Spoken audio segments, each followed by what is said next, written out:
आप देख रहे हैं जय भारत टीवी। नमस्कार, स्वागत है आप सभी का जय भारत टीवी में। मैं हूं योगेश धस्माना।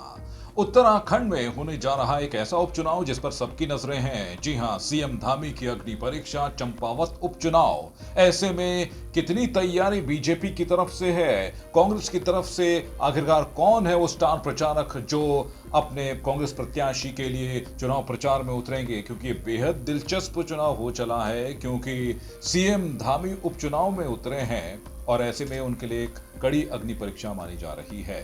तो ऐसे में कांग्रेस क्या चुनौती उनके समक्ष पेश कर रही है और बीजेपी के लिए ये महत्वपूर्ण चुनाव है, क्योंकि आपने जिस तरीके से देखा जब नामांकन किया गया मुख्यमंत्री सीएम धामी की तरफ से, तो बीजेपी के तमाम बड़े नेता जो हैं उनके लिए पहुंचे थे चंपावत नामांकन के समय, और नामांकन उस वक्त किया था।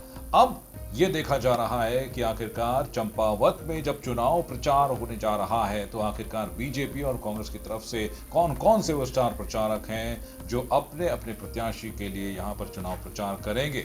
सबसे पहले आपको बता दें कि निर्मला गहतोड़ी वो कांग्रेस प्रत्याशी हैं जो इस बार कांग्रेस की तरफ से चंपावत उपचुनाव में मैदान में उतरी हैं और उन्होंने भी अपना नामांकन पत्र दाखिल कर दिया है। तो आइए इस पर ज्यादा जानकारी के लिए बात करेंगे अपने संवाददाता जो इस वक्त हमारे साथ जुड़ रहे हैं, अंकित काला। अंकित, सबसे पहला सवाल यही है कि सीएम धामी के लिए तो एक बड़ी अग्नि परीक्षा है ये चंपावत उपचुनाव, लेकिन वहीं अगर कांग्रेस की अगर बात की जाए तो कांग्रेस ने भी अपनी पूरी ताकत झोंक दी है चंपावत उपचुनाव में सीएम धामी के खिलाफ। जी बिल्कुल योगेश जी, इसमें कांग्रेस पार्टी की तरफ से इस चुनाव को फतेह करने के लिए 30 स्टार प्रचारकों की सूची जारी की गई है और इसमें राष्ट्रीय स्तर के नेता हैं, प्रदेश स्तर के नेता हैं और बड़ी एक फौज कांग्रेस पार्टी इस चंपावत उपचुनाव को जीतने के लिए मैदान में उतारने जा रही है। तो आज नामांकन की प्रक्रिया संपन्न होने के बाद अब कांग्रेस पार्टी के तमाम नेता इस समय कार्यक्रम तय करने में जुट गए हैं कि किस तरीके से जो स्टार प्रचारकों का कार्यक्रम चंपावत उपचुनाव में तय किया जाएगा।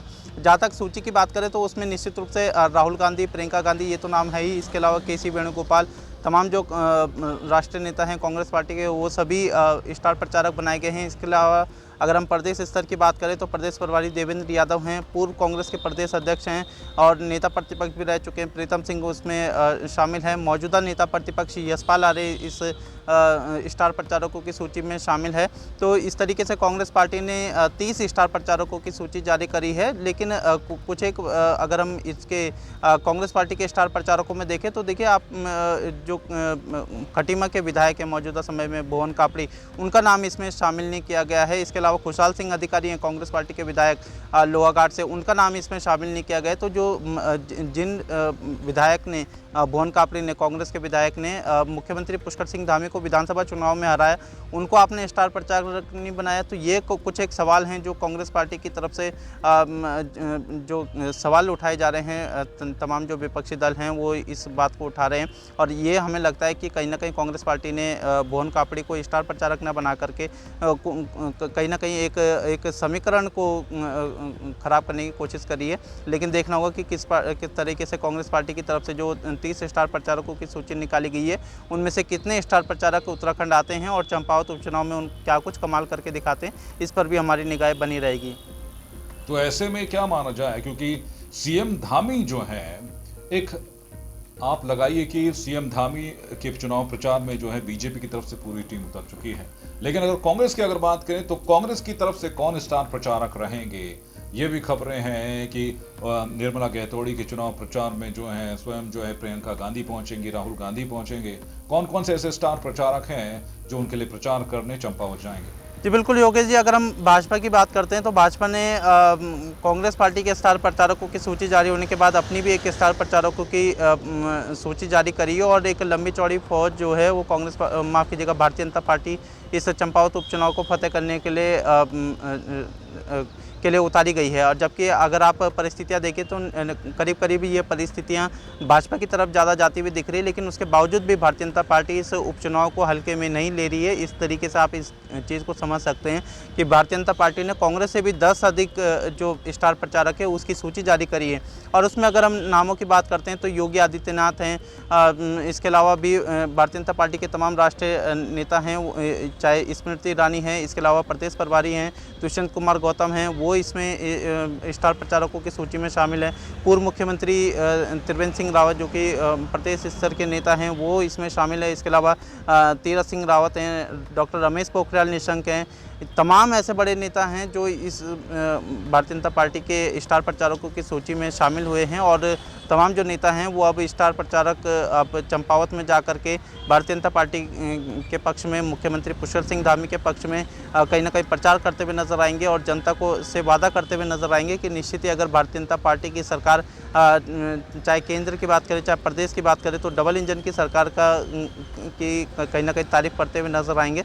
और ऐसे में मुख्यमंत्री पुष्कर सिंह धामी के लिए भारतीय जनता पार्टी का मानना है कि मुख्यमंत्री पुष्कर सिंह धामी एक तरफा भारी बहुमत के साथ जीत करने वाले हैं। तो इस तरीके से दावे और वादे जो है वो भी भारतीय जनता पार्टी की तरफ से किए जा रहे हैं। तो देखना होगा कि आगे क्या कुछ चंपावत उपचुनाव का अंतिम जो परिणाम है वो क्या कुछ निकल करके सामने आता है। जी, तो अंकित, ये तो बात हुई कांग्रेस के स्टार प्रचारकों की।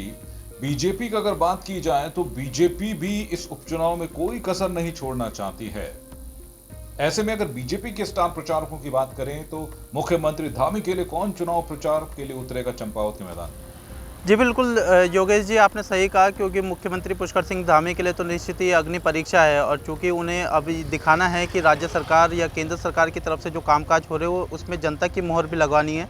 तो कहीं ना कहीं मुख्यमंत्री पुष्कर सिंह धामी के लिए तो ये अग्नि परीक्षा है ही, लेकिन कांग्रेस पार्टी के लिए भी ये चुनाव काफ़ी महत्वपूर्ण है क्योंकि विधानसभा चुनाव में मिली हार के बाद कांग्रेस के जो तमाम कार्यकर्ता हैं वो इस समय निराश बैठा हुआ है। तो अगर ये उपचुनाव कांग्रेस पार्टी के पक्ष में जाता है तो निश्चित ही कांग्रेस पार्टी के तमाम जो कार्यकर्ता हैं उनके लिए एक संजीवनी का ये काम करेगा। तो यही वजह है कि चाहे बीजेपी हो चाहे कांग्रेस हो, दोनों ही दलों ने पूरी ताकत लगा रखी है चंपावत उपचुनाव को जीतने के लिए।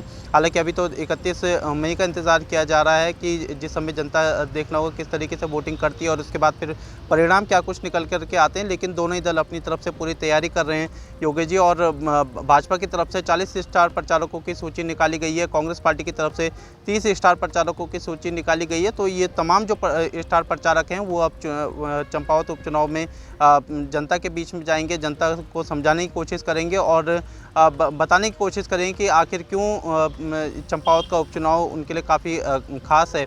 और निश्चित रूप से भारतीय जनता पार्टी इस बात का दावा कर रही है कि चंपावत के विकास को लेकर के, उत्तराखंड के विकास को लेकर के वो कटिबद्ध है और लगातार उनकी तरफ से ये विकास की जो योजनाएं हैं वो गतिमान है। और इन सब विषयों को लेकर के मुख्यमंत्री पुष्कर सिंह धामी खुद जनता के बीच में जा रहे हैं। अब देखना होगा कि आगे 31 मई को जनता किस तरीके से वोटिंग करती है और परिणाम चंपावत उपचुनाव का क्या कुछ निकल करके सामने आता है। जी अंकित, तो 31 मई को यह तय हो जाएगा कि आखिरकार चंपावत की जनता ने किसे चुना है। लेकिन उससे पहले हम ये देखेंगे कि तमाम स्टार प्रचारक सीएम धामी के पक्ष में जहां चुनाव प्रचार करेंगे, वहीं निर्मला गहतोड़ी की तरफ में कांग्रेस के स्टार प्रचारक चुनावी प्रचार करते हुए दिखाई देंगे। लगातार अपडेट आपसे लेते रहेंगे। अभी इस पूरी जानकारी देने के लिए अंकित आपका बहुत बहुत शुक्रिया। तो इसी तरह की राजनीति की नहीं, देश दुनिया की तमाम खबरें आप तक पहुंचाते रहेंगे और खबरें देखने के लिए आपको हमारे यूट्यूब चैनल जय भारत टीवी को लाइक करना होगा, शेयर करना होगा, सब्सक्राइब करना होगा और बेल आइकन जरूर दबाएं ताकि हर खबर आप तक तुरंत पहुंच सके। और अगर खबरों को पढ़ना चाहते हैं तो हमारी वेबसाइट www.jaybharattv.com पर जाइए और पढ़िए देश दुनिया की तमाम ताजा तरीन खबरें। फिलहाल दीजिए इजाजत, नमस्कार।